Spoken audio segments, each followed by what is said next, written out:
transforme, levante, Señor, y avive nuestras vidas continuamente. Padre, estamos en tus manos para que tu Espíritu Santo tome tu palabra, Señor, y la deposites en nuestra mente, en nuestro corazón y en nuestros anhelos, Señor, para que tú transformes nuestra vida y la vida de nuestras familias, de nuestras comunidades, de nuestras congregaciones, a través de tu palabra, a través de tu Espíritu en nosotros. Gracias, Señor, por lo que tú quieres hacer. En el nombre de Jesús, nuestro Señor, nuestro Salvador. Gracias. Amén. Amén. Pueden sentarse un momento, hermanos. Dispénsenme si abuso. Y más adelantito los invito a ponerse de pie de nuevo. Y les repito, me siento emocionado. Alguien me podría preguntar. Me lo preguntaron varias amistades el día de hoy, varios pastores, amigos, y me decían lo de siempre: ¿no tienes nervios? Y yo respondía lo de siempre: se los digo delante de Dios, no tengo nervios, tengo miedo, ¿no? Que es diferente, porque entiendo la responsabilidad de compartir de este libro santo y todas las circunstancias alrededor de lo que me tiene parado delante de ustedes. Desde una cirugía de mi padre que nunca en la vida, jamás me había aventado a mí, nunca. Y cuando me dijo, yo tenía toda la confianza en el Señor de que no iba a suceder. Yo estaba confiando que no iba a pasar, porque yo decía, bueno, van a haber dos filtros. Yo le platicaba al hermano Valentín, a la hermana Lisa, yo le decía, van a haber dos filtros que me voy a quedar en uno de ellos. Primero iba a ir a platicarlo con la directiva de distrito y dije, de seguro ahí me quedo, ¿no? Ahí dice, no, ya conseguimos a alguien acá, no te preocupes. Y llega y me dice, no, me dijeron que luz verde. Dije, ay, nomás déjame hablar con el hermano, me dice. Mi última esperanza estaba depositada en el hermano Valentín. Decía, ahí. Me decía mi esposa cumple años el domingo y nunca he estado ausente en su cumpleaños. No porque me regaño nada, sino que simplemente la amo, ¿no? Y ella me decía, amigo, y si no estás, no te preocupes. Yo le decía, no, aquí voy a estar. Tú no sabes. No, yo sé, tranquila. Y yo he estado detrás de bambalinas en muchos eventos, en muchos congresos, y yo he visto que no es tan fácil que nada más así, no puedo ir, pero ahí te mando a alguien, sí, pásale. Yo sabía que no era así, entonces yo tenía toda la esperanza de que iba a estar el domingo. Y el domingo pasado todavía me preguntaban en la congregación que si iba a estar para el festejo del cumpleaños de mi esposa. Claro, aquí voy a estar. Y yo no sabía que el Señor se estaba sonriendo. Me decía, tú no conoces los tiempos ni las decisiones. Me da mucho gusto, de verdad, mucha emoción estar por este lado de México que no conocía. Le decía al hermano Valentín, les digo a ustedes, no se sorprendan si de repente me dicen Rubén y no volteo. Estoy más acostumbrado a mi otro nombre. ¿Verdad? Cuando yo iba a nacer, a mi papá le gustó Caleb para ponerme. Mi mamá decía, no, es un nombre muy fuerte, muy tosco para un recién nacido, así que me pusieron Rubén Caleb. Rubén era para amortiguar el golpe, nada más. Pero los primeros años se acostumbraron a Rubén y yo fui Rubén hasta que entré a la secundaria. Cuando entré a la secundaria, todo el mundo usa el nombre más feo para hablarle a uno, ¿no? Y entonces me decían Caleb, y a mí me caía mal que me dijeran Caleb, porque me decían Caleb, y todas las formas de pronunciación menos la correcta.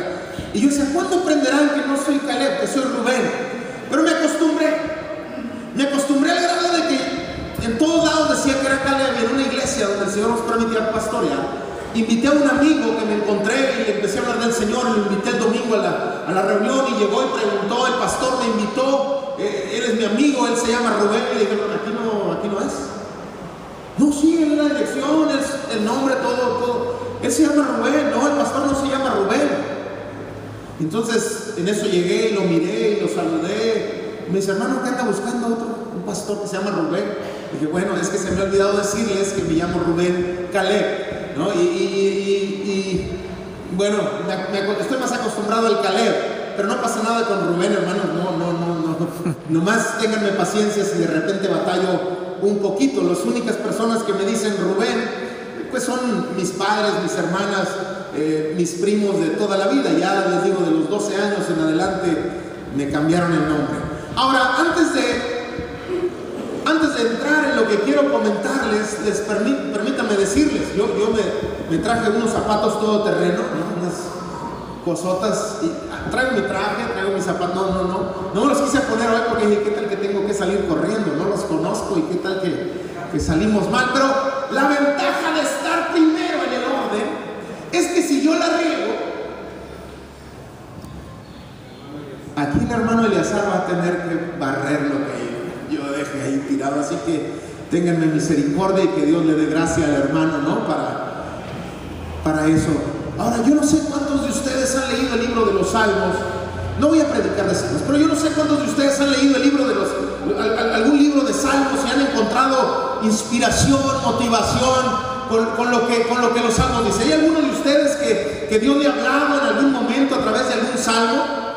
¿Habrá alguno de ustedes que haya encontrado inspiración a leer alguna palabra en algún salmo? ¿Alguno de ustedes? ¿Sí? Y yo quisiera decirles, ¿cómo se atreven? ¿Cómo se atreven a tomar un libro? Ahora, no me tome a mal lo que les voy a decir, espérense que termine. Pero ¿cómo se atreven a tomar un libro que mucho de su contenido fue inspirado por un hombre que fue adúltero y asesino y soberbio y tenerlo ahora como un libro de inspiración espiritual para nosotros?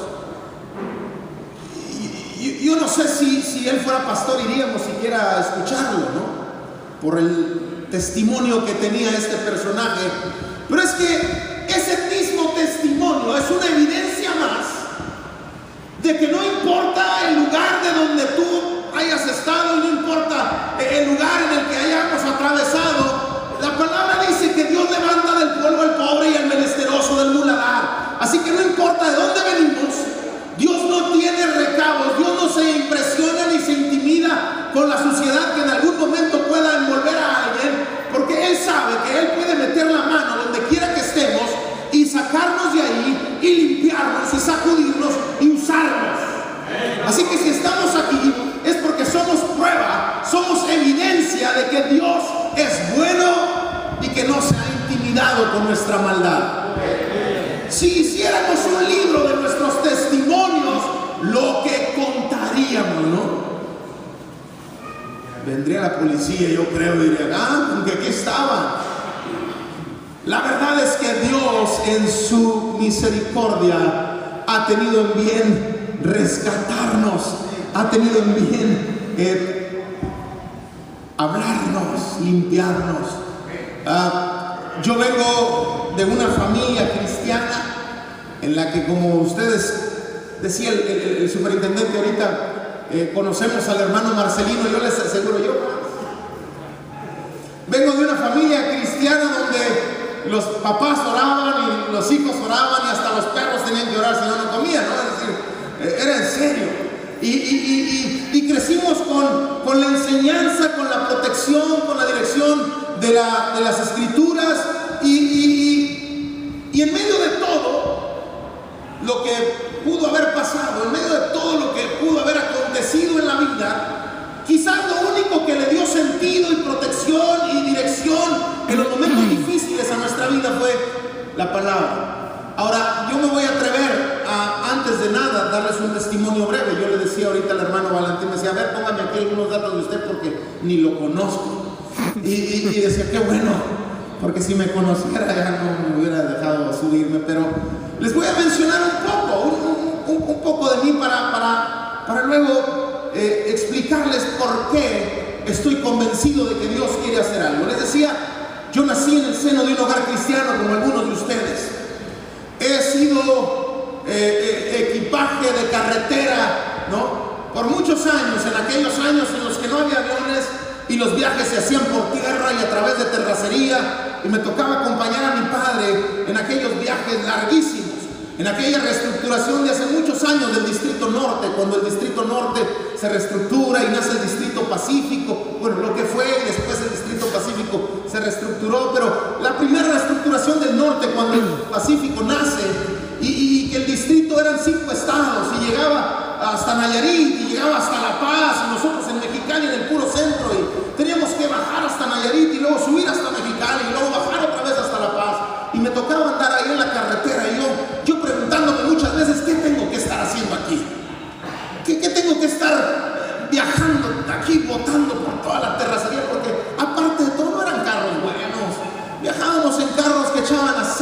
por todos lados y había que estarlos. Yo me acuerdo que en algunos viajes nos teníamos que parar y en una vez, no les miento, había una vez que le tenían pegado un como caso ahí abajo del motor para que el aceite que tiraba cayera ahí y luego se lo volvieran a echar. Pues ellos tienen que estar aquí porque les gusta. Yo preferiría estar allá en mi casa jugando fútbol con mis amigos. Y no que no tuviera tiempo para hacerlo, pero no me gustaba andar en esas cosas, no me gustaba andar dando vueltas. Pero si algo puedo decir que le aprendí a mi jefe, si algo puedo decirle que le aprendí a mi padre, es que él se vertió como tus pastores, como los siervos de Dios que conducen este distrito, se vierten en el llamado, se vierten, dan su vida, entregan su vida por su trabajo. Y a lo mejor algunos de ustedes dicen, no, es que cómodo que Dios me llamara a dar mi vida así y luego me den el micrófono ahí enfrente y ande viajando con ellos.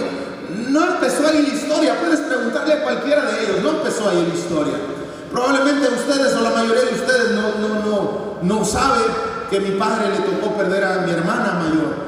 Y le tocó perder a mi hermana mayor por una sola causa, porque él escogió servir a Dios. Y al escoger servir a Dios no tenía el trabajo que tenía antes, y entonces tuvo que sacrificar su economía y le entregaron a mi hermana y le dijeron, no hay nada que hacer, llévesela, si puede compre estas medicinas, pero no sé si pueda. Y ahí en Cuauhtémoc, Chihuahua, él andaba por la calle con una receta que su economía no podía solventar y andaba llorando por las calles pensando, Dios, mi hija se muere, ¿qué puedo hacer? Y ahora como padre me impresiona pensar en que lo único que él pudo hacer fue tomar a mi hermana y abrir las puertas de aquel edificio donde se reunía la iglesia que él pastoreaba y ponerla ahí donde él predicaba y orar por ella y decir, Señor, tú me la diste y si es mi ofrenda para ti, aquí está, no puedo hacer nada, pero tú eres dueño de todo y eso incluye a mi hija. Y ver a su hija morir, yo como papá no sé cómo me afectaría eso. Y no se murió su ministerio, él siguió predicando. Yo le digo, yo me hubiera tomado a lo mejor un año sabático para llorar y soportar y restablecerme, reconcentrarme, redirigirme, pero ese vertirse de muchos personajes que me tocó conocer me ayudaron a entender un poquito más de lo que representa el servir a Dios. Pero mi infancia fue en una iglesia, y en esta iglesia a mí me decían mis maestros de escuela dominical, mis líderes de diferentes actividades de la iglesia, diferentes departamentos, sociedades, a mí me enseñaron que yo no debía pelearme, que yo no debía defenderme, ¿no?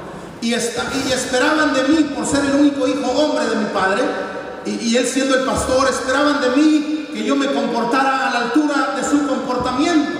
Y yo no podía ser el niño que andaba ya con cualquier otro niño jugando. Muchos esperaban que yo estuviera parado al lado de él, con una corbata y peinado de lado como él, y parándome como él, y hablando como él, y me empezaron a poner un montón de cosas. Y cuando yo entro a la secundaria, me doy cuenta que en la secundaria los niños, los muchachillos se pelean, y yo no tenía idea de ese mundo. Y la cosa es que yo era muy cristiano, y a mí me habían dicho que cuando te pegan en una mejilla, ¿no? La cosa es que estos ingratos no se esperaban, ellos me daban en la primera y luego me daban en la segunda. Y yo comencé a sufrir por ese entorno social en el que yo sentía que la iglesia me había metido. Y yo sentía que la iglesia, o no la iglesia en general, sino personas de la iglesia, me habían empujado por un mundo que yo no quería, y que ahora en medio del golpe que recibía constantemente yo detestaba, y comencé a sentir cierto resentimiento con ciertos personajes, pero el daño estaba hecho, yo no me sabía defender y me pegaban todos los días, y el bullying que ahora se menciona así era terrible. Voy a usar términos muy explícitos, a lo mejor muy ofensivos para algunos, pero eso pasaba, y me escupían, no saliva, flemas, mochila y me golpeaban todos los días, a todas horas, porque habían encontrado un costalito que no se defendía y yo ya quería defenderme, pero nunca lo había hecho y tenía miedo a hacerlo. Y entonces trataba de embonar en la escuela y me metía a esta banda de guerra, que ni era banda ni era de guerra, pero ahí estaba yo con los tambores. Y el profesor de la banda de guerra tenía una forma muy especial de disciplinarnos. Si alguno de nosotros se equivocaba en el ritmo o ahí con la corneta, lo ponía en el centro de todos y todos tenían que acercar y darle una patada. Yo tenía miedo de darles patadas porque sabía que todo el mundo ahí me miraba como un costalito. Y a mí me daba pánico, pero hasta que el profesor instituyó una segunda regla: si tú no le das la patada al que yo te digo, entonces sigues tú. Tú te pones ahí y todos te van a patear a ti.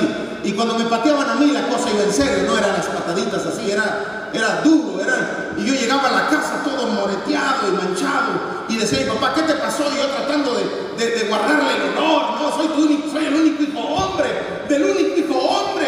¿Qué dirá mi abuelo? Y yo: no, es que me peleé, papá, perdóname.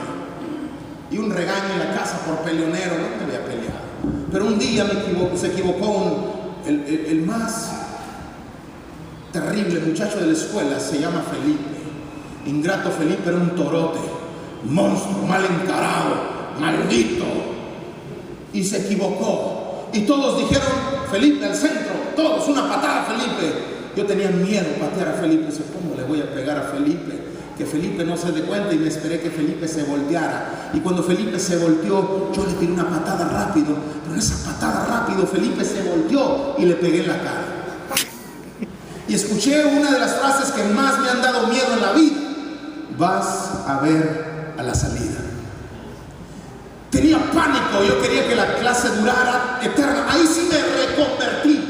Ven, Señor Jesús, antes de que pase el timbre, que ven. Y toca el timbre y yo decía: ahorita me brinco, corro por acá, y yo no sé cómo le voy a hacer para no volver a pararme en esta escuela. Pero en lo que iba a hacer mis planes, llegó un cuate grandote que tenía un nombre más raro que yo, se llama Astroberto, y me agarró de la espalda y me jaló a un callejón por allá y me dijo: te está esperando el Felipe. Y yo sabía lo que eso significaba. Y cuando me paran frente al Felipe, era un monstruo mal encarado. Y dije: Padre, ¿cómo le hago? Me rodearon, no había cómo salirme de ese grupito. Y decía: Señor, me va a ir mal. Y cuando Felipe se empezó, era un muchachillo secundaria, ténganme paciencia, no me juzguen. Cuando Felipe se estaba quitando su mochila para hacer de mí un picadillo, le tiré un golpe con todas mis fuerzas, pero con todo mi miedo, ¿no? Yo no quería golpear a Felipe, yo lo que quería que Felipe no me golpeara a mí. Y en mi instinto de conservación, le di un golpe con todas mis fuerzas que lo noqueé. Y en ese momento me dio más miedo. ¿Qué hice? Felipe se va a levantar. Y entonces, nuevamente, por instinto, salté sobre Felipe y le seguí pegando. Y Felipe noqueado, y yo dándole, y todos asustados. Este cuate está loco. No, yo tenía pánico. Y me jalaban: quítate, no, se va a levantar. Y yo seguía dando. Y me alejaban y yo le tiraba con miedo. Pero cuando yo me levanto y digo: me van a golpear los amigos de Felipe, volteé y miré a ver de dónde venía el siguiente golpe, y todos me estaban mirando como con respeto. Y ese momento lo utilizó el enemigo para engañarme, para arrastrarme a una mentira, diciéndome: ya ves, si te portas mal, si eres malo, se acabó tu tortura. Se trata de ser malo para que te respeten.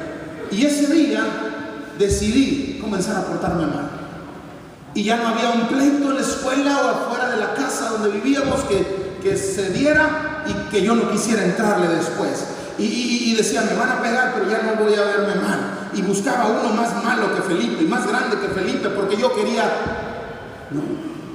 Y el enemigo me fue llevando. Yo nunca, jamás tuve un problema con el Señor. Nunca pensé mal de Él y nunca quise lastimarlo ni ofenderlo, aunque lo hacía, sin quererlo, pero lo hacía. Vivía mal. Y por allá mi padre, de su desesperación, viendo cómo me portaba, dijo: lo tengo que sacar de este grupo de amigos. Y fue cuando decide que nos fuéramos a vivir a Calexico por el lado americano, y él no sabía que por el lado americano las cosas estaban todavía peor. Y cuando estábamos de aquel lado, comencé a juntarme con amigos, no por rebeldía contra Dios, nunca por rebeldía contra mis padres, jamás por faltarle respeto a la congregación que yo amaba, sino que era un asunto íntimo, interno, que yo trataba de sanar, y terminé usando lo que otros usaban, y terminé pidiendo lo que otros pedían, y terminé recorriendo los caminos que otros recorrían, y a mí no me gustaban, y yo detestaba esa vida, pero yo decía, estoy seguro aquí. Eso creía, por lo menos. Un día llego a la casa de madrugada, me había escapado como siempre por la ventana, como todas las noches, y cuando entro me recibe mi papá y me dice, siéntate, quiero hablar contigo. Y cuando yo me siento me dice, hijo, tengo que consultar algo contigo. Mi papá es el tipo de hombre que todas las decisiones importantes las consulta con nosotros. Escucha nuestra opinión. Nunca nos ha hecho caso, pero escucha nuestra opinión. Y yo dije, bueno, quién sabe qué me va a decir. Espero que no me huela ahorita que huelo a cigarro, y espero que no me huela que huelo a muchas cosas raras, y que no se enoje y me pegue peor que Felipe. Y cuando me siento me dice, amigo, yo he estado pensando, yo he servido a Dios porque lo amo, pero también te amo, y yo no voy a dejar de amar a Dios, pero entiendo que tengo una responsabilidad contigo. Y si tengo que hacer un lado, un tiempo, mi responsabilidad con una congregación, y hacer de ti mi congregación, y pastorearte, y pelear contigo, y tomarte de la mano, y acercarte al Señor, yo no voy a romper cadenas si luego voy a voltearte y verte a ti que comienzas a amarrarte tus cadenas.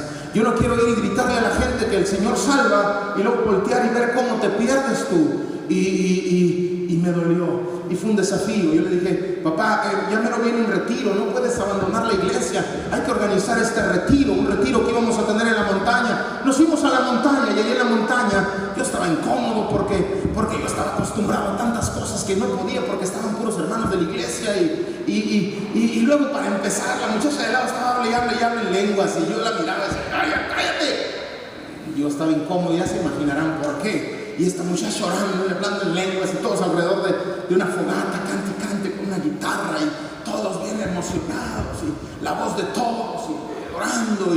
Y el director de ese momento tiene una pausa y dice, a ver, yo quiero preguntarle a cada uno de ustedes, ¿por qué viniste? ¿Y tú por qué viniste? ¿Y tú? ¿A qué viniste? A mí se me ocurrió decir una respuesta de cajón, que fue la respuesta más tonta y maravillosa que he dado en la vida. Cuando a mí me preguntaron, yo quise salirle al quite nada más, y dije, yo vengo a que el Señor me quebrante. Poco sabía lo que el Señor puede hacer para quebrantarlo. No voy a contar toda la historia, pero al día siguiente, en la noche, yo estaba sentado en una silla sin poderme ir, con moretes en todo mi cuerpo, con lesiones en todos mis pies, en mis manos, en mis costados, pants, de todo. Estaba muy lastimado porque me fui por ahí a escapar en la montaña, me perdí, ya no sabía cómo regresar, y por brincar de piedra en piedra me venía golpeé, me lesioné todo, y me tuve que aventar todo el siguiente reunión sentadito ahí sin poderme escapar de que ahorita vengo, voy al baño, que ahorita vengo, voy a la carpa, que ahorita vengo, anda por ahí un coyote, déjeme, voy, lo espanto y regreso, nada. Me tuve que aventar ahí la reunión, y en esa reunión el Señor me salvó. Y cuando yo estoy ahí, el Señor me quebrantó, y el Señor trabajó en mi vida, y entonces yo les puedo decir que he probado las dos aguas. Muchos creen, tú creciste en un hogar cristiano, toda tu vida has sido cristiano, sí. Yo me siento envidioso, entre comillas, de mis hermanas, particularmente la que sigue de mí, porque ella fue salva desde los 8 años. Y nunca se ha alejado, y siempre ha estado cerca de Dios. Y yo quisiera ese testimonio para mí, pero si les puedo decir algo es, la regué, me equivoqué, me perdí, pero Dios fue bueno y siempre supo tenerme en la mirada y no dejarme ir demasiado lejos. Yo sé que ustedes han leído Romanos 8, ¿no? Y yo les pido que abran ahí la Biblia en Romanos. No voy a leerlo todavía, pero yo sé que hemos leído Romanos 8 y sabemos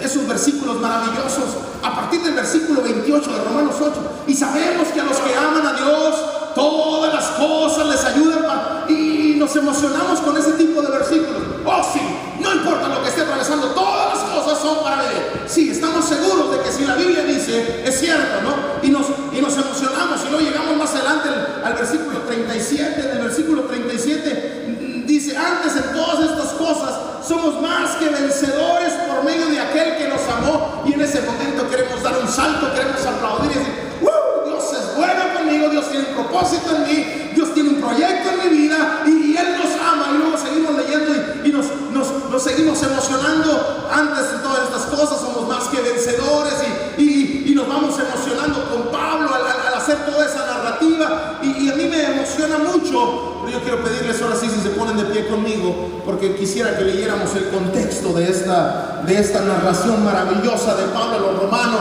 Quisiera que nos fuéramos un poquito más atrás a Romanos capítulo 7. Quisiera leer algo ahí con ustedes, y quisiera que tuvieran su Biblia a la mano mientras están ahí sentados, para que recorrieran junto a mí esto que la palabra dice. En Romanos capítulo 7, ¿lo tienen ahí? Amén, en nombre del Señor. Dice así a partir del versículo 8: mas el pecado, tomando ocasión por el mandamiento, produjo en mí toda codicia. El pecado se aprovecha del mandamiento para producir en mí toda codicia. Si la ley no dijera, no codiciarás. Mas el pecado, versículo 8, tomando ocasión por el mandamiento, produjo en mí toda codicia, porque sin la ley el pecado está muerto. Y yo sin la ley vivía en un tiempo, pero venido el mandamiento, el pecado revivió y yo morí. Vino el mandamiento, el pecado revive y yo muero. Y hallé que el mismo mandamiento que era para vida, a mí me resultó para muerte. Porque el pecado, tomando ocasión por el mandamiento, me engañó, y por él, por el mandamiento, me mató. De manera que la ley a la verdad es santa, y el mandamiento santo, justo y bueno. Luego lo que es bueno vino a ser muerte para mí. En ninguna manera, sino que el pecado, para mostrarse pecado, produjo en mí la muerte por medio de lo que es bueno, a fin de que por el mandamiento el pecado llegase a ser sobremanera pecaminoso. Porque sabemos que la ley es espiritual. Y Pablo decía: mas yo soy carnal, vendido al pecado, porque lo que hago no lo entiendo, pues no hago lo que quiero, sino lo que aborrezco, eso hago. Y si lo que no quiero esto hago, apruebo que la ley es buena. De manera que ya no soy yo quien hace aquello, sino el pecado que mora en mí. Y yo sé que en mí, esto es, en mi carne, no mora el bien, porque el querer hacer el bien está en mí, pero no el hacerlo. Porque no hago el bien que quiero, sino el mal que no quiero, eso hago. Y si hago lo que no quiero, ya no lo hago yo, sino el pecado que mora en mí. Así que queriendo yo hacer el bien, hallo esta ley, que el mal está en mí. Porque según el hombre interior me deleito en la ley de Dios, pero veo esta otra ley en mis miembros, que se revela contra la ley en mi mente, que me lleva cautivo a la ley del pecado que está en mis miembros. Miserable de mí, ¿quién me librará de este cuerpo de muerte? Gracias doy a Dios por Jesucristo, Señor nuestro. Así que yo mismo con la mente sirvo a la ley de Dios, mas con la carne a la ley del pecado. Siéntate un momento.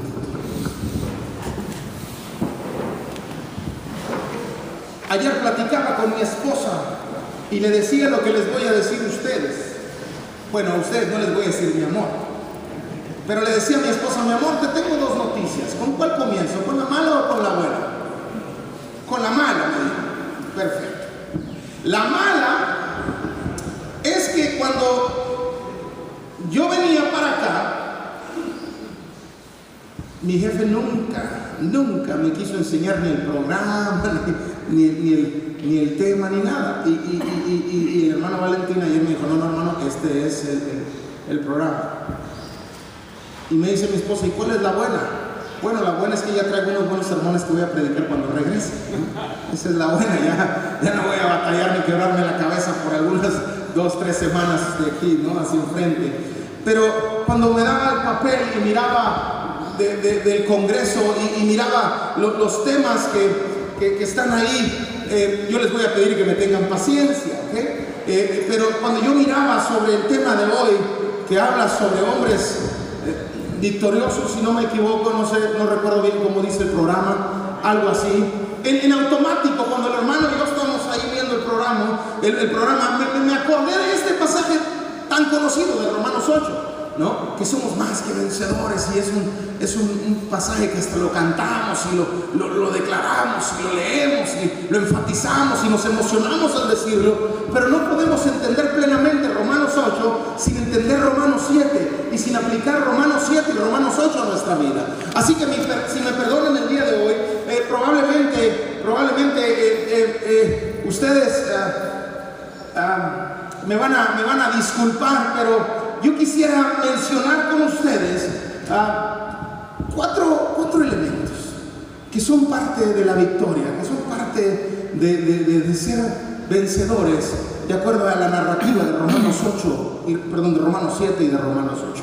Yo encuentro ahí 4 elementos que probablemente los escuchamos, pero yo quisiera enfatizarlos el día de hoy con ustedes, porque estoy convencido de que lo que pasa en nuestra vida es el resultado directo de estas 4 cosas, de estos 4 elementos funcionando en nuestra vida. La primera cosa que yo te quiero mencionar, yo quiero preguntarte antes, ¿cuántos de ustedes quieren ser vencedores en Cristo? La mayoría. ¿Cuántos de ustedes quieren que Dios les haga a ustedes más que vencedores en eso que están enfrentando en este momento? Amén. Yo no sé la condición de ustedes, no entiendo qué contexto, qué historia se puede estar escribiendo en tu vida. Lo que sí sé es que la palabra de Dios te habla tanto a ti como al de enfrente como al de atrás, y la misma palabra de Dios tiene la enseñanza para nosotros, y Pablo al final dice, podemos ser más que vencedores. Y creo que esta historia es un grito paulino para enseñarnos, establece estas 4 cosas como un punto de referencia en tu vida. Y la primera cosa que yo quisiera mencionarles, que es parte de la victoria, aunque muchos no quisieran verlo, aunque muchos no quisieran entenderlo, es que uno de esos elementos que Dios utiliza para trabajar en ti se llama conflicto. Tengo un vicio, no se asusten, no es de los malos. Tengo el vicio de que en mi congregación, que el Señor no es mía, en la congregación que el Señor me permite servir, siempre volteo con la gente y como les quiero y bromeo con ellos, les digo, voltea con alguien más feo que tú y dile algo. Ahorita no voy a hacer esto, no quiero que se golpeen, pero si se me llegara a salir, entiendan que es costumbre más que intención de ofender. Pero yo quiero que entiendas esto: sin conflicto no hay victoria. ¿Okay? Tal vez tú estás renegando, o estás cansado, o estás adolorido por lo que sea que estés atravesando. Y tal vez quisiéramos decirle al Señor, bájale un poquito, ¿no? Bájale un poquito ya la intensidad de esto que estoy viviendo, de esto que me está absorbiendo, de esto que me está robando la paz y la tranquilidad. Y no puedo concentrarme en lo que quiero porque tengo un conflicto en mi vida, tengo un problema en mi casa, o en mi economía, o en mi salud, o en mi trabajo, qué sé yo. Pero la verdad es que revisar esto es entender que sin conflicto no hay victoria. Y parte de lo que Dios quiere hacer contigo surge a través de ese conflicto por el que Dios te atraviesa. Ahora, yo sé que la mayoría, si no es que todos, conocemos la historia del alfarero y el barro, ¿no es cierto? Sí conocemos la historia del barro y el alfarero, ¿verdad? Ok. Y a veces Dios está trabajando y amoldándonos conforme a su voluntad, y está trabajando en nosotros, y cuando revisamos esa enseñanza es tan ilustrativa de lo que Dios quiere trabajar a veces en nuestras vidas,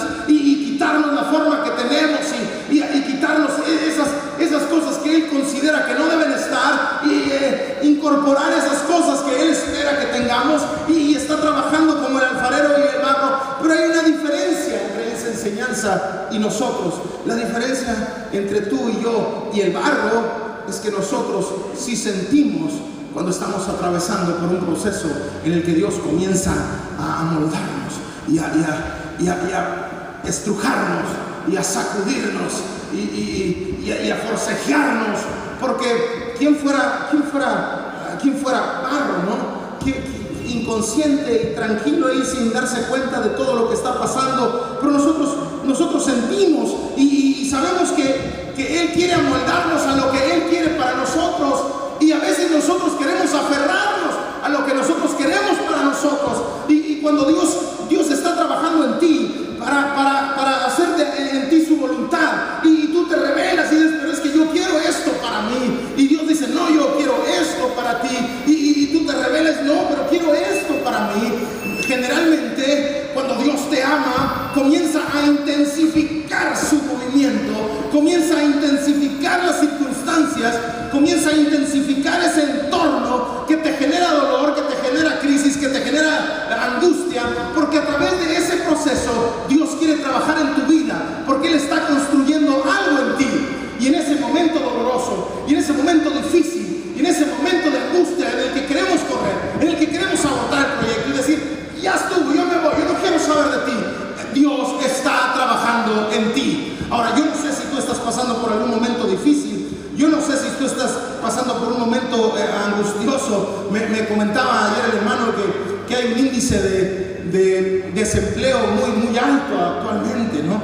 En esta zona, y probablemente algunos de ustedes estén pasando por un momento de aflicción en ese sentido o de otros sentidos, pero yo creo que nada toma desprevenido a Dios, y que no hay un solo conflicto que lo alarme. Tú te alarmas, yo me alarmo, pero Dios está en control de todo. Y cuando tú estás sufriendo y agonizando en medio de una lluvia, literal o simbólica, Él está tranquilo, porque Él sabe que Él tiene el control de usar todo eso, y entonces sí enseñarnos, Romanos 8, que esa lluvia, ese conflicto, ese caos, ese dolor, esa tragedia, esa angustia, esas lágrimas se convirtieron en un vehículo de Dios para convertirte en lo que Dios quería, y al final tú vas a estar cantando junto a otros que todas las cosas ayudan para bien. Pero en el momento del caos, de la crisis, del conflicto, no queremos, no sabemos, no estamos buscando eso. Ahora, yo no sé cuántos de ustedes estén batallando con algún aspecto de su vida, pero si ustedes leyeron a Pablo, ustedes pueden saber que Pablo está diciendo aquí, que Pablo está mencionando aquí, que en Romanos 7, que él no sabía, él no tenía conciencia de la fuerza de la carne, que no tenía conciencia de la resistencia que la carne daba, hasta que conoció la voluntad de Dios. Él no sabía lo que la carne sabía resistirse, él no sabía lo que la carne sabía pelear, sabía morder y exigir y demandar, lo que la carne sabía pelear. Él no lo sabía hasta que conoce a Dios. Y es lo que narra en Romanos 7. La carne tomó ocasión por el mandamiento, pero el mandamiento es bueno y santo y justo, dice Pablo, pero la carne se aprovecha de ese mandamiento para enseñarnos. Probablemente antes de conocer a Dios ni cuenta te dabas lo que significaba los antojos, los apetitos de la carne, ¿no? Porque no había necesidad de medir la intensidad de nuestra hambre carnal, no había necesidad de medir la intensidad de nuestros anhelos egoístas y idólatras que se anidan en nuestro corazón carnal, humano, hasta que Dios se para frente a nosotros y nos dice, esto soy y esto es lo que quiero de ti, y entonces nos comparamos con eso y nos comenzamos a dar cuenta, ah caray, estoy muy lejos de lo que Dios quiere.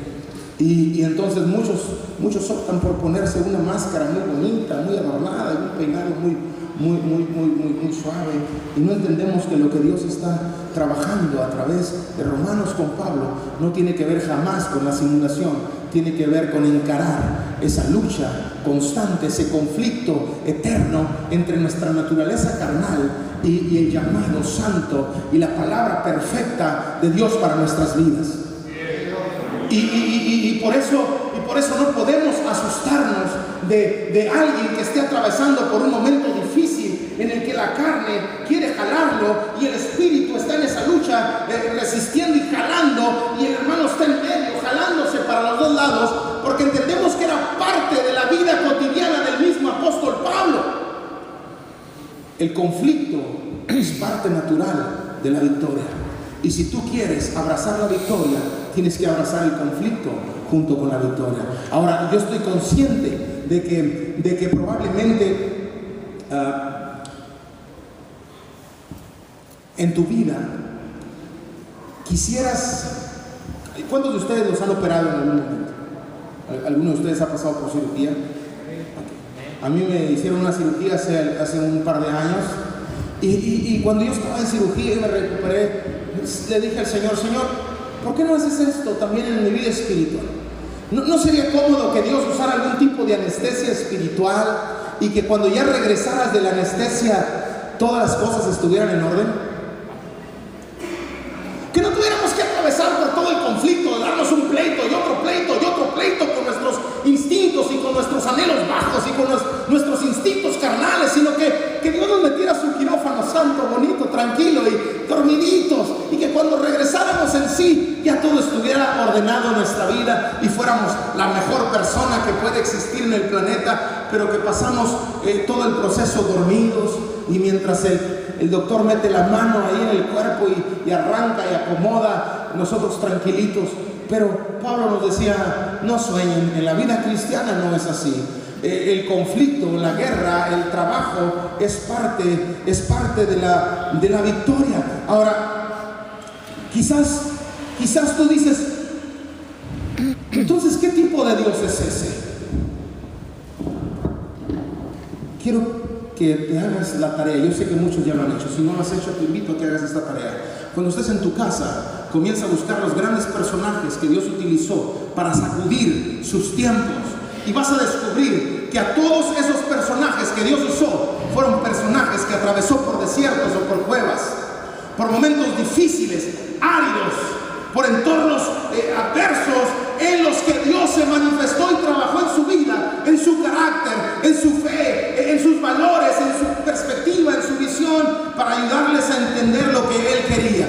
Yo te quiero decir, si estás luchando, si estás sufriendo, si hay un momento difícil en tu vida, dale gloria al Señor, porque esa lucha que tú tienes, ese conflicto que tú enfrentas, ese problema que estás atravesando, viene de la mano de la victoria que Dios tiene para ti. Y que si tú estás esperando la victoria, es exactamente lo que Dios está cocinando en tu vida. Así que cuando Dios te sube al horno, aguante un poquito, porque Dios está haciendo una buena cena. Él está al frente de nosotros. Pero mira, la segunda cosa que vemos ahí, y te prometo no tomar tanto tiempo. La segunda cosa que vemos ahí, el segundo elemento, el primero es la necesidad del conflicto. Necesitas conflicto para ser victorioso. Antes de decirte la segunda, estaba pastoreando en una congregación y me tocó estarle hablando a puros varones, ¿no? Y sin querer fui demasiado duro esa ocasión. No era una reunión, no era algo organizado, estábamos sentados en la sala de uno de nosotros platicando, y fui duro al desafiarlos. Y cuando estaba ahí, se levanta uno de acá, ¿no? De aquí cerca de ustedes, de aquí de la Sierra de Puebla, pegado a Veracruz, y lo que estábamos viendo, y nos dijo: hey, ¿somos hombres o qué? ¿No? Y si somos hombres, entonces no nos vamos a romper. Así nos dijo. Y si tenemos que salir a evangelizar a las 3 de la mañana, ¿somos hombres o qué? Así nos decía. Y obviamente al ratito ya estaba trabajando en el equipo, porque disfrutaba esa actitud, esa vocación, esa pasión, y decía: ¿qué hay que hacer? No, ¿y somos hombres o qué? ¿Qué no somos hombres? Bueno, y entonces ¿Por qué no podemos estar haciendo esto y estar haciendo aquello? La segunda cosa que está ahí, que es otro de los elementos, es esto: sin Jesús no hay victoria. Ahora, no tiene que ver con lo que algunos de ustedes imaginaron. Oh, mi Señor Jesús,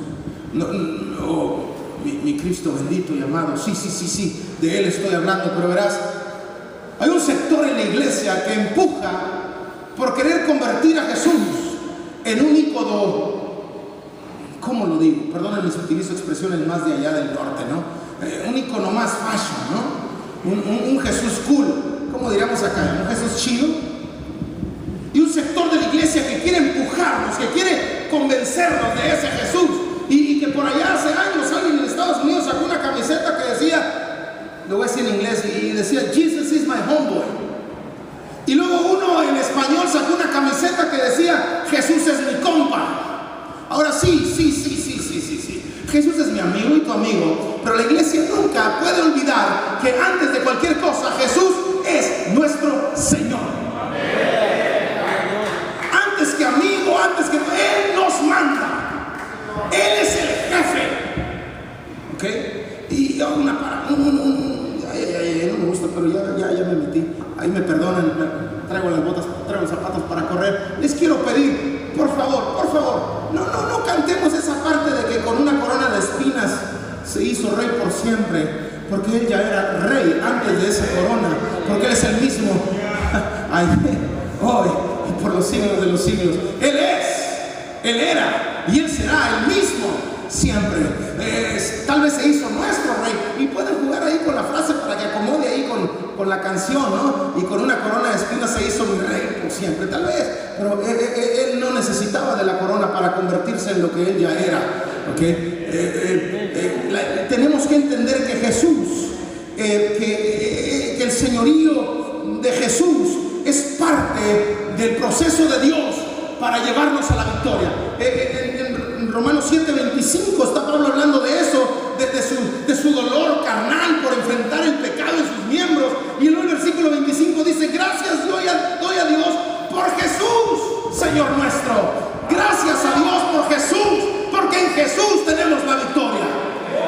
Pero no es porque sea tu compa, no es porque sea tu amigo, es porque se convierte en el Señor de nuestra iglesia, en el Señor de nuestro trabajo, en el Señor de nuestra casa, en el Señor de nuestra iglesia.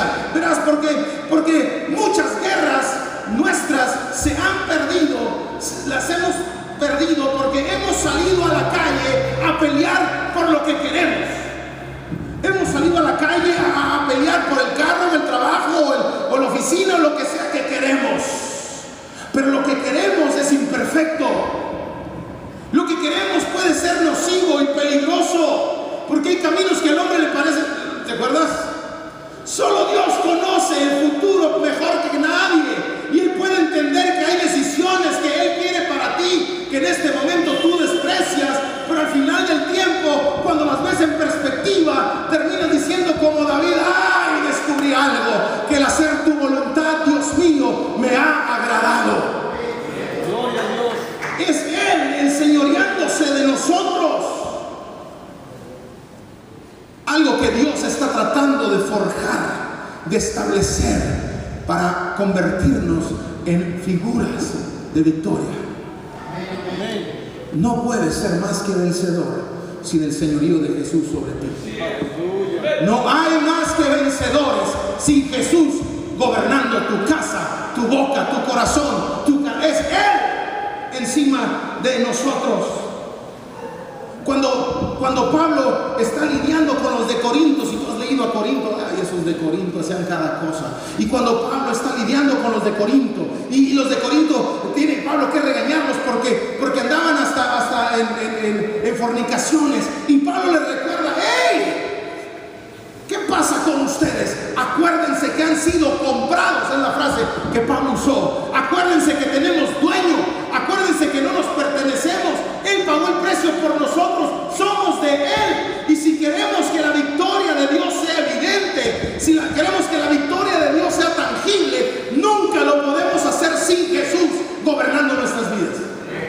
Ahora, Yo sé que es muy fácil decirlo, pero mira, muchos de nuestros conflictos en casa, muchos de nuestros conflictos en el hogar surgen porque estás mal informado, porque tú sigues creyendo que en tu casa mandas tú. Y cuando tomas una decisión, me está mirando feo, ya les dije, estoy listo para correr, ya miré la ruta de escape. Pero tomas decisiones pensando en tu autoridad y en tu voluntad. Y hay que hacer esto, yo mando, y cállese porque aquí mando yo. Cállese usted, porque en tu casa debe mandar Jesús. Es su autoridad la que nos gobierna. No he leído, hermano, te estás brincando Efesios cuando Pablo dice que el marido, te estás brincando unos versículos antes, donde Cristo es cabeza del hombre. Aleluya. La autoridad no nace en ti, la autoridad es de Dios hacia ti. Y es su autoridad en nuestra vida la que nos construye, la que nos dirige. Mira, yo le doy gracias a Dios por la mujer que tengo. Es una bendición. Tuvo momentos donde yo quería decirle como qué bueno que nadie está grabando. Hubieron momentos donde yo quería decirle como Jesús a Pedro, apártate de mí, Satanás, no le dije. Pero no, el Señor me ha regalado con el tiempo la mujer perfecta para mi vida. Me cuida, me consiente, me mima, me admira, y yo me siento tan privilegiado de tener en mi casa una mujer así. Y una vez estábamos orando en estas dinámicas que puedes tener con tu esposa, ¿no? Estábamos orando y yo la tenía de la mano y en algunas dinámicas a veces oro y ella me apoya, o luego ella está orando y yo la estoy apoyando, y ella está orando y yo estoy escuchándola, y de repente escucho una frase de su corazón que el ego, uno dice amén, ¿no? Ella le dijo: Dios, permíteme hacer feliz a mi esposo. Y yo sonreí. Dije, voy a hacer una lista. Y en ese momento Dios me dijo: dile.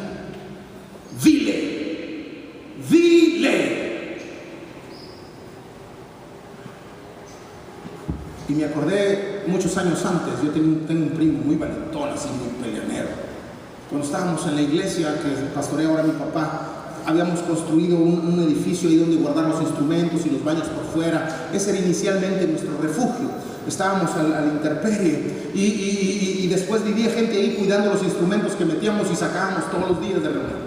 Y ahí vivía Roberto, una persona de Centroamérica que hablaba muy apenas el español, muy tranquilo, muy buen amigo, muy buen cristiano. Ahí el Señor lo salvó y se convirtió en un personaje muy querido por todos, un buen amigo. Y estaba también mi primo Andrés, que no tenía al Señor en su corazón y que era fanfarrón y peleonero, pero muy bueno para pelear. Y en esa casa ya había reglas no escritas, que cuando se iban a bañar, el primero era Andrés, porque se enojaba si se metían antes que él, porque no le gustaba que meterse a bañar y que hubiera vapor en la regadera, ¿no? Era medio especial. Y un día estaba platicando mi primo y un amigo y yo, y en eso que platicábamos, Roberto dijo: bueno, Andrés no se apura, y Roberto agarró su ropa y fue y se metió al baño. Y mi primo se enojó y dijo: ahorita vengo, y comenzó a caminar así muy fanfarrón, ¿no? Mi primo todavía no se le quita, pero iba caminando así muy gallo, ¿no?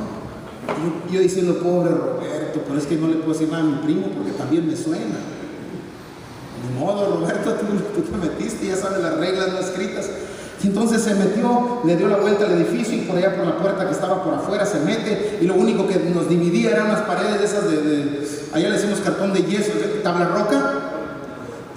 Se escucha todo, ¿no? Y se mete mi primo y le dice: Roberto, ¡hey tú! ¿Por qué te estás bañando? ¡Sácate! Y se oye que se le avienta a Roberto, y yo nomás empiezo y ¡pam, pum, pum, pum, pum! La pared, digo: ¡ay, Señor, protege a Roberto! Y entonces le doy la vuelta y digo: no, tengo que ir a parar a mi primo. Y cuando doy la vuelta y me asomo, mi primo está en el piso con la mano torcida y Roberto lo tiene arriba torciéndole la mano, y mi primo está llorando, y voltea a mi primo y me dice: dile algo. Bueno, ese dile algo no fue tan duro como Dios diciéndome: dile algo a tu esposa. Y yo sabía lo que Dios me había estado diciendo semanas atrás, y yo le dije: mija, haz una pausa, no le pidas a Dios hacerme feliz, te voy a decir voy a tener que sacrificarme y decirte la mera verdad.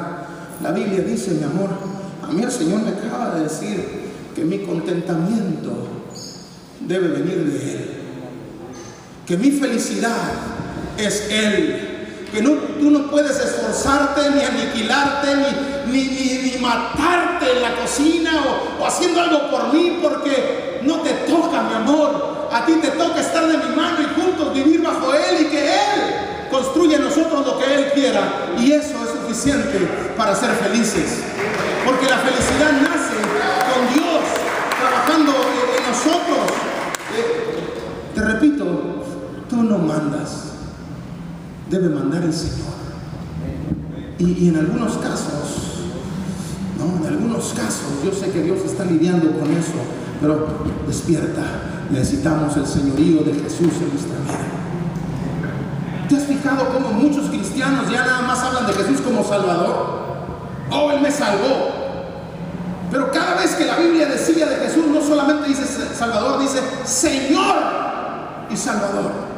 Señor, y si sabes que esa palabra Señor representaba una oportunidad de morir por solamente declararla, y que ellos ponían su cuello casi en la espada del asesino romano solo por decir mi Señor no es ese emperador, mi Señor es Jesús, y que eso les podía costar la muerte. Iglesia, nuestro Señor, nos cueste lo que nos cueste, se llama Jesús. Él es el dueño de nuestras vidas. No hay mundo, no hay destino para nosotros, no hay logro para nosotros, no hay felicidad para nosotros, y no hay victoria para nosotros fuera de Él, porque separados de mí, dijo nuestro Señor, nada podéis hacer. Con razón Pablo dijo, gracias a Dios por nuestro Señor Jesucristo. ¿No es cierto? Ay, caray. Estoy tratando de pensar cómo resumo lo que sigue ya nada más. La tercera te la voy a decir rápido, yo supongo que lo vamos a entender. El tercer elemento, el primero es el conflicto, el segundo es el señorío de Jesús, el tercer elemento para nuestra victoria es la redirección que Dios quiere darle a nuestros pasos cuando estamos haciendo algo. Hace muchos años, yo estaba joven, empezando el ministerio, según me llamó hace 25 años, y pues uno empieza sin saber mucho, ¿no? Y yo me acuerdo que estaban pasando varios conflictos en mi vida, de todo. Se me ponchaba el carro y agarraba otro carro y me lo chocaban, y de todo al mismo tiempo. Y yo angustiado por lo que estaba pasando, porque alguien me dijo, alguien te hizo mal de ojo. Otro me dijo, oh, hay una brujería. Y dije, yo tengo que escuchar qué dice mi pastor. Que daba la casualidad que mi pastor también era mi papá, pero yo fui y le dije, papá, no me hables como hijo, no me regañes como papá. Luego, con una inquietud para mi pastor, está pasando esto, todo me está saliendo así, y esto y lo otro, y mira esto y aquello. Y me dio una frase que yo salí tan motivado y sigo sin entender qué me quiso decir 20 y tantos años después. Pero él me dijo, mijo, va así. ¿Estás haciendo algo que Dios no quiere que hagas? ¿O no estás haciendo algo que Dios quiere que hagas? Y dije, eso era. Y me fui, bien contento. Yo todavía no sabía qué era lo que estaba haciendo que Dios no quería, o qué era lo que no estaba haciendo que Dios quería, pero ya tenía un indicio. Ahora me quiero parar delante de ustedes diciéndoles, hay cosas que Dios quiere que hagas y probablemente no estás haciendo. Y hay cosas que probablemente Dios no quiere que hagas y quizás las estés haciendo. Tal vez tú dices, nadie sabe, nadie se entera. Nadie. ¿Quién va a saber? El pastor Ninco, el pastor también ha entrado allá alabando al Señor, acomodándose la corbata y buscando en la Biblia. Tú no sabes que hay unos ojos en ti. ¿O sí lo sabes? Si sabes que sus ojos nos buscan constantemente.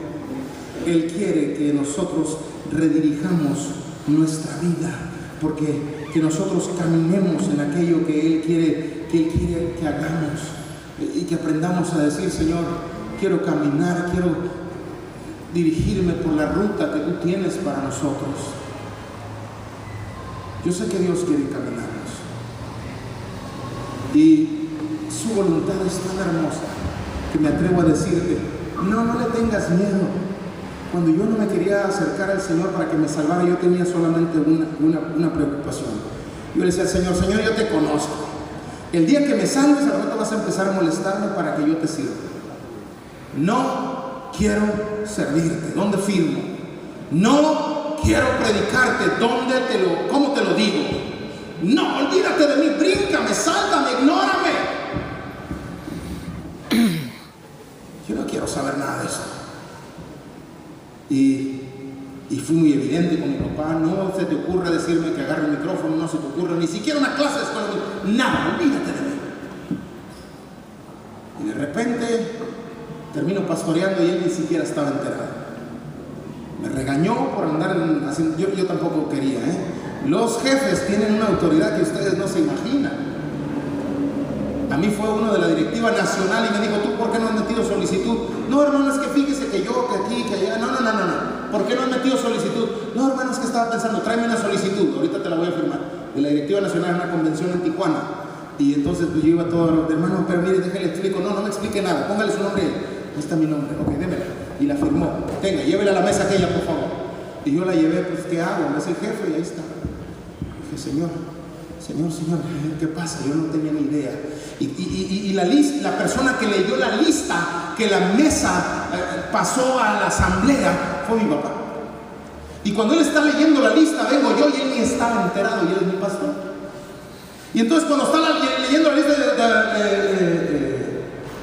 y volteó y me miró y yo dije, viene una regañada en la casa, pero ya que yo no tengo la culpa, el hermano aquel, que para qué me dice, y pues él manda a mi papá, así que él se lo suena, ¿no? Venga. Esa noche me pasaste por alto, soy tu pastor, soy tu padre. No, papá, no fue así, sí, fue así. Lo logré convencer. Eso fue a finales de noviembre. Pasando Navidad llegó el superintendente del distrito. Ni nombre doy, porque yo sé que se conocen y luego van y les dicen y me regañan otra vez. Pero llegó el superintendente del distrito y me dice, Dios le bendiga, hermano, ¿puedo pasar? Claro, hermano, fíjese que no está mi papá. No, yo vengo a hablar con usted. ¿Y yo por qué? Y yo, me acaban de dar credenciales y me regañan por los diezmos, todavía no me toca, parece. Pásale, hermano, ¿qué pasó?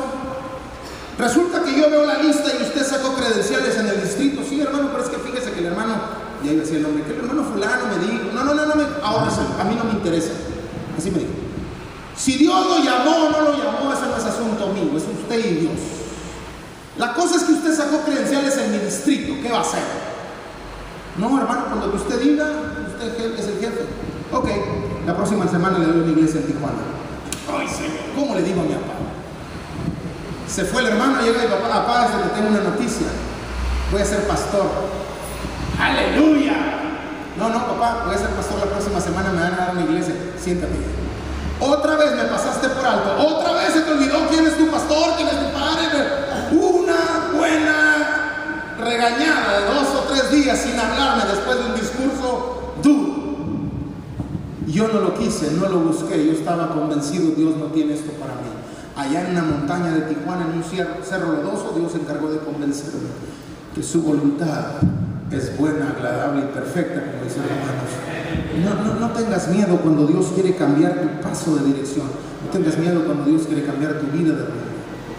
Y la cuarta cosa, y aquí van a estar conmigo, la primera es que necesitamos el conflicto. La segunda, necesitamos el señorío de Jesús. La tercera es que necesitamos una redirección. Pero la cuarta cosa es que voltea con alguien y díselo: necesitamos al Espíritu Santo.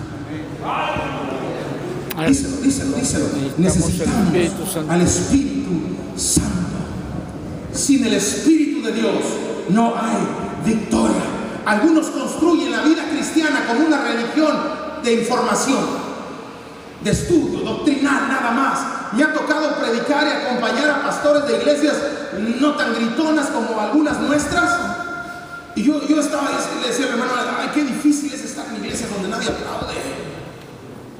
Y dice, vamos a empezar a cantar y tú ya estás preparando el primer aplauso. Y empiezan.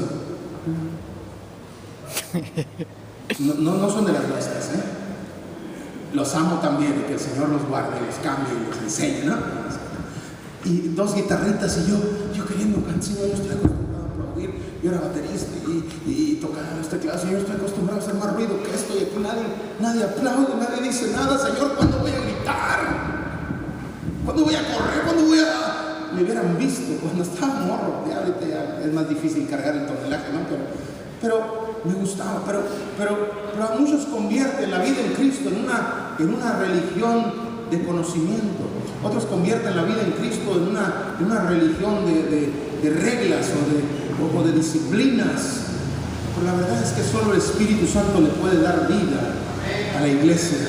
Amén, solo el amén. Espíritu Santo le puede dar fervor a la vida de la iglesia. Eso fue lo que Jesucristo nos quiso decir cuando nos dijo: les conviene que yo me vaya. Yo le pude debatir: Señor, no me conviene que te vayas. ¿Cómo me va a convenir que tú no estés con nosotros todos los domingos?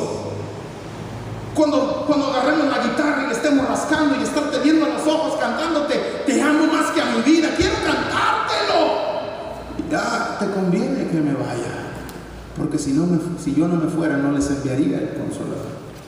Pero cuando yo me vaya, va a venir el Espíritu Santo en mi lugar.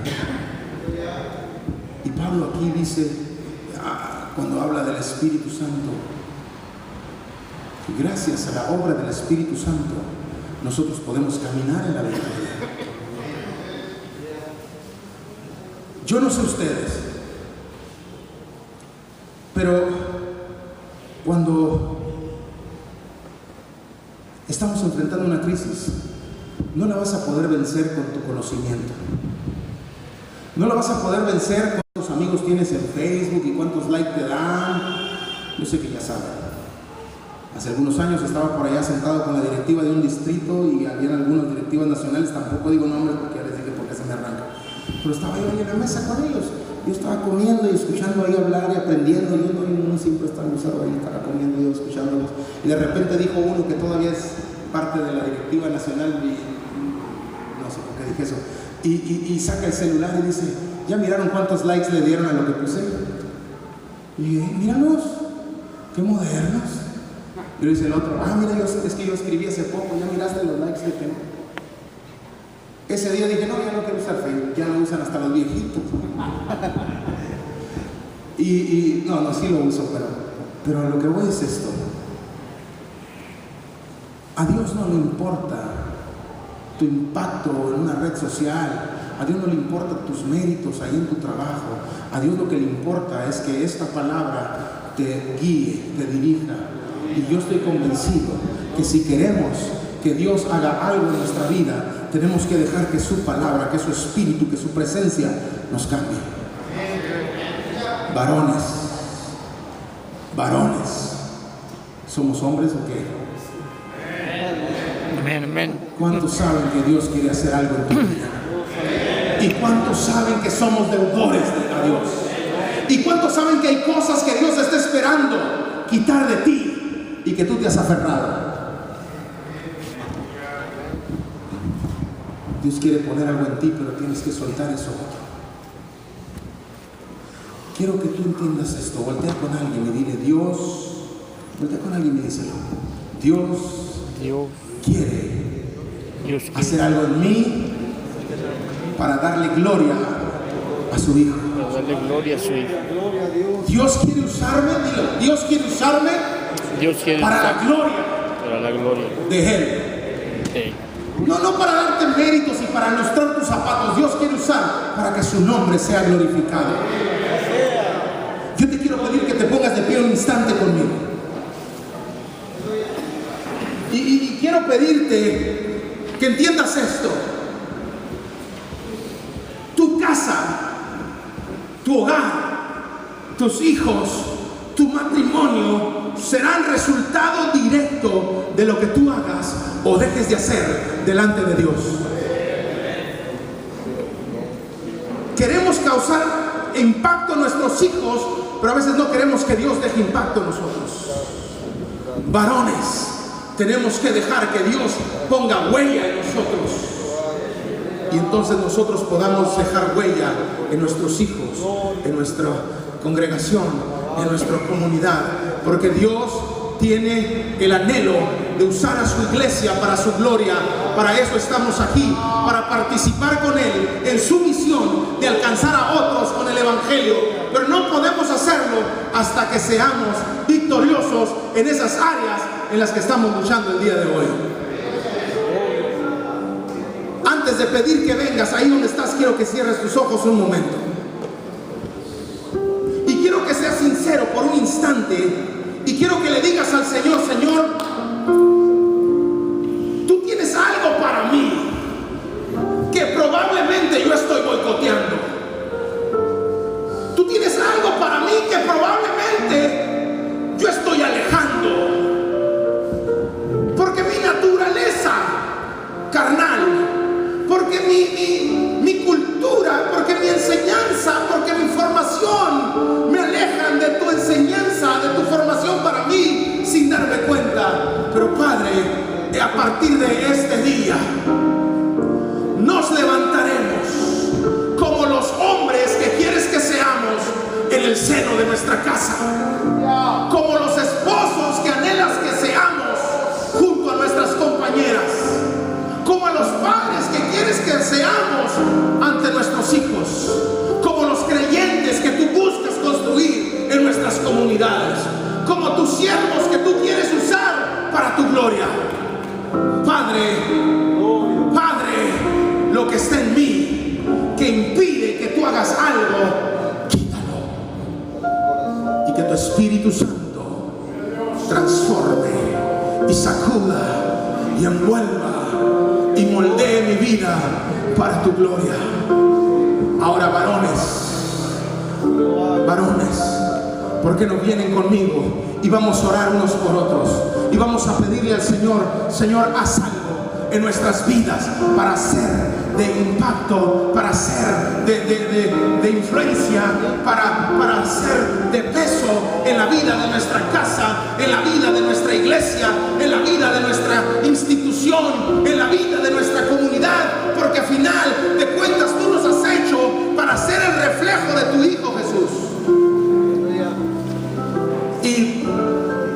Y algunos de ustedes pueden estar pasando por algún caos, por algún problema, y tal vez alguno de ustedes, y escúchame porque sé bien de lo que te estoy hablando, quizás alguno de ustedes dicen: ¿cómo me puede Dios usar después de lo que hice?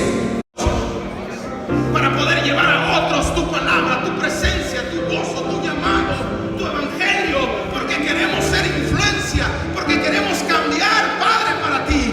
Cámbianos, transfórmanos, limpia, usa, transforma, quebranta, amolda. Señor, que tu Espíritu Santo trabaje en estos corazones, en el nombre de Jesús, en el nombre de Jesús, en el nombre de Jesús. Ahí donde estás, sigue con tus ojos cerrados, pero yo quiero pedirte: pon tu mano sobre los que están a tu lado, ponle tu mano en el hombro a los que están a tus lados y di: Padre, aquí estamos delante de ti para que inicies hoy una revolución en nuestra vida, para que inicies hoy una obra en nuestro corazón. Padre, haz,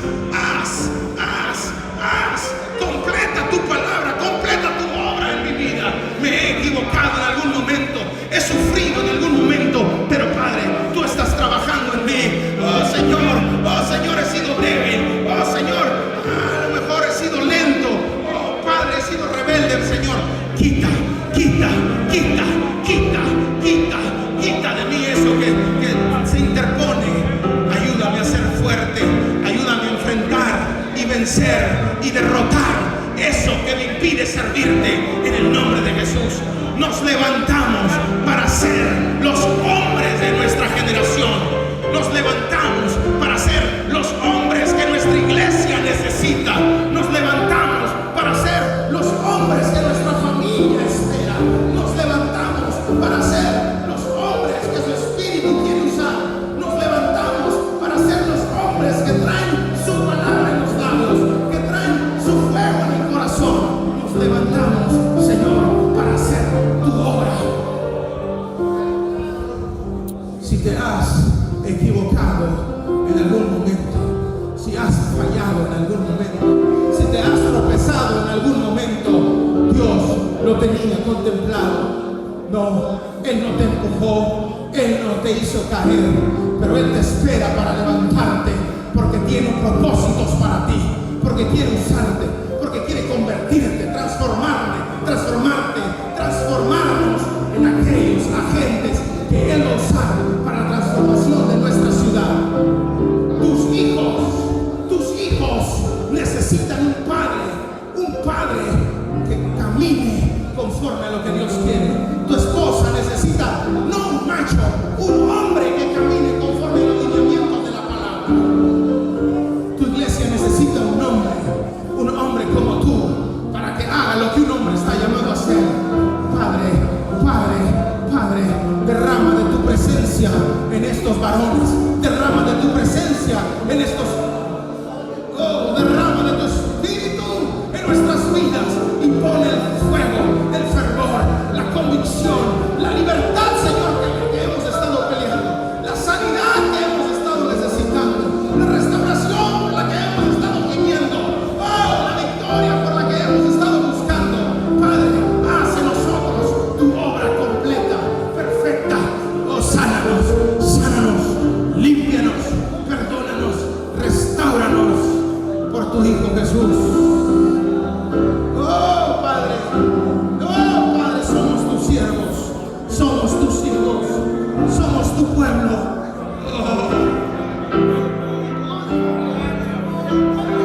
Tus lágrimas no son debilidad, es el Espíritu de Dios, es el Hijo del Padre, es la palabra de Dios trabajando en tu vida. Dios tiene sus ojos en ti. Sí, en ti. Y no importa quién te despreció, y no importa quién te humilló, y no importa quién te confundió, al final Dios no ha terminado la obra que comenzó en ti. Y Dios quiere trabajar en ti. Padre, este día y el día de mañana queremos que tú lo uses para transformarnos, para forjarnos, para infectarnos con tu palabra, para envolvernos con tu Espíritu Santo, para llenarnos de tu presencia, para saturarnos de tu poder, para poder hacer, decir, vivir, pensar lo que tú quieres que hagamos. Padre, danos palabra. Padre, danos llamado. Padre, danos profecía. Padre. Somos una generación de hombres delante de ti que queremos servirte.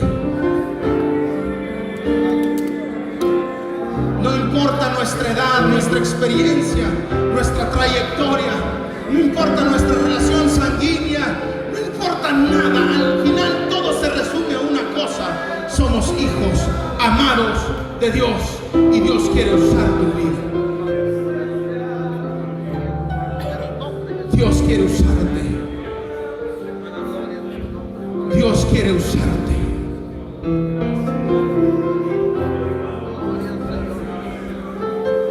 Ahí, la mujer que tú me diste por esposa. Padre, si yo he lastimado a los hijos que pusiste a mi cuidado, Padre, sin querer, sin darme cuenta, tal vez cometí errores. Dirígeme para sanarles y dirigirles, para tomarles de la mano y transmitir el amor tuyo a través de mí para ellos, tu amor.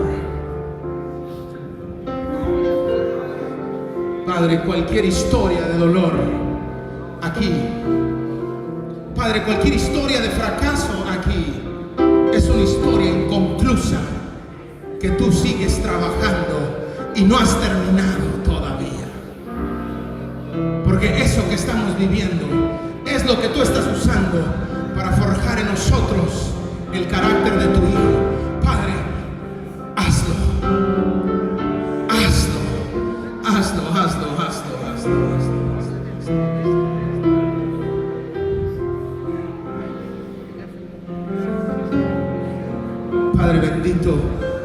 Padre bendito, gracias por el privilegio que tenemos de tenerte. Gracias por el privilegio que tenemos de amarte y de servirte y de adorarte. Pero queremos conocerte desde la obediencia a tu palabra. Construye en nosotros esos hombres victoriosos, que no perdamos ante la intimidación, que no cedamos ante la carne, que no seamos derrotados ante nuestro ego o ante la presión mediática o social o cultural, que seamos más que vencedores por medio de aquel que nos amó y nos llamó y nos tiene aquí para trabajar en nosotros su buena voluntad. Padre, sopla tu presencia en este día.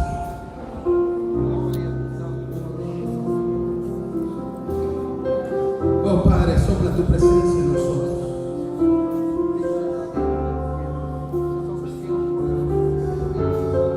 Eres bueno, eres bueno, eres bueno, eres bueno.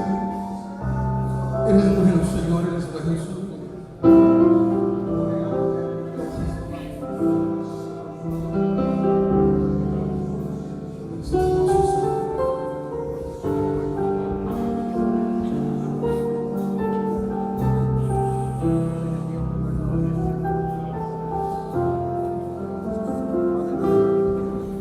Así donde estás, vamos a adorar al Señor un momento y dejar que su presencia termine de hacer lo que quiere hacer en nosotros. Y vamos a entonar ese canto con nuestro corazón y nuestra mente, diciendo: